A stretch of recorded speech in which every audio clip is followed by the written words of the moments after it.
Namaste, Sudhirji, and I hope everybody can hear me. Namaste. And a lot of friends and seniors, so I will do a group namaste to everyone without naming anyone in specifics. I'm also conscious of time. So let me just delve into a few things which I think are very relevant. If I'm an investor today, I would be more happy to invest in a microfinance business, and whether it's in a microfinance institution or an SFB, purely because I think what the Reserve Bank of India through its consultative paper has done is really focused on governance, and two, bringing some level of discipline. I would say level playing field is important, but I think it's more of a disciplined approach. So let me quickly go into what we see and what at least I see as the best things and some of the challenges. So I think the household income is very important. We lend to a lot of women borrowers. Many times they take the money, give it to the husbands for their business. They're not necessarily the bread earners of the family. So for us to look at a household is very important. The question that we should really ask ourselves is, why would we look at a household only for microfinance? You could very well take a two-wheeler loan and that will add to your burden. So when you calculate 50% of household income is to be used for repayments, I think that should include every single loan. I think possibly we should look at a regulation which says all loans to this segment, doesn't matter what kind of loan it is, should not exceed 50% of income. And I think that's very important if you're worried about, and we should be rightfully so, worried about the health, financial health of a customer, not over leveraging the customer. So I think it's a very good step, but we should probably take it to the next level. There is always a question around how do we calculate household income? And I'm very happy that the boards and the companies will decide, because like I think Deepmala rightly mentioned, you could have different variations depending on what your occupation is or what your geography is. So allowing people some amount of leeway because it is informal, I think is important. And which is where the boards and the CEOs will play a role, where you really define how it is done. But I think the bigger point is not about how it is done, that it has to be done.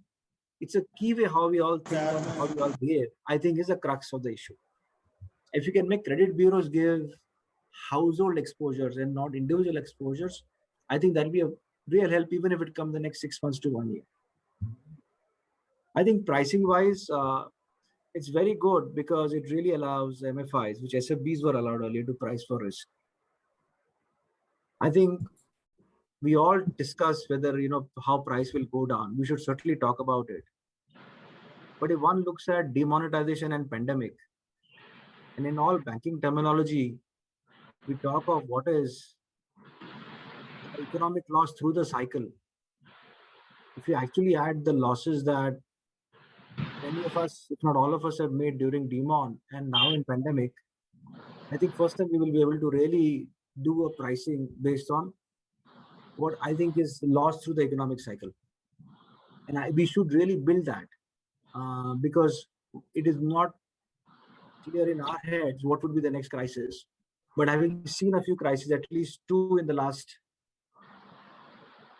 6 years, is relevant for us to bring in that level of risk in our pricing. I completely agree with Amalda where pricing for risk is relevant. So if you're a second-time borrower, third-time borrower, I think we can all, if you're already in the bureau or you're not in the bureau, what kind of occupation you have. So there are various ways now we can really do price for risk. To me, the big point relieving price from all burdens is price for risk. I do think there is a risk that somebody may overcharge depending if he's deep in some geography, nobody is coming. I think SROs, which Satish Ran or Sudhirji manages, can play a role on figuring out anybody doing usurious pricing. Padma Kumar, you're audible to everybody else. Thank you, Padma Kumar. The final piece I would like to say is, I think, if today as a bank, I want to incentivize somebody to pay digitally, I can't, because the same product cannot be, you can't incentivize a customer to pay digitally versus cash. I think for microfinance, we should allow that, because the amount of money we spend collecting cash, the amount of risk our people take going out, meeting customers, especially in this environment, I think we can do service better if we do non-electronic way of payment. So the other thing that we could really focus on as a group and get in the consultative paper is, can we differentiate a digital payment versus not? With that, I would like to stop here. And again, Sudhirji, thank you for inviting me. And it's such a pleasure to be amongst friends. Thank you.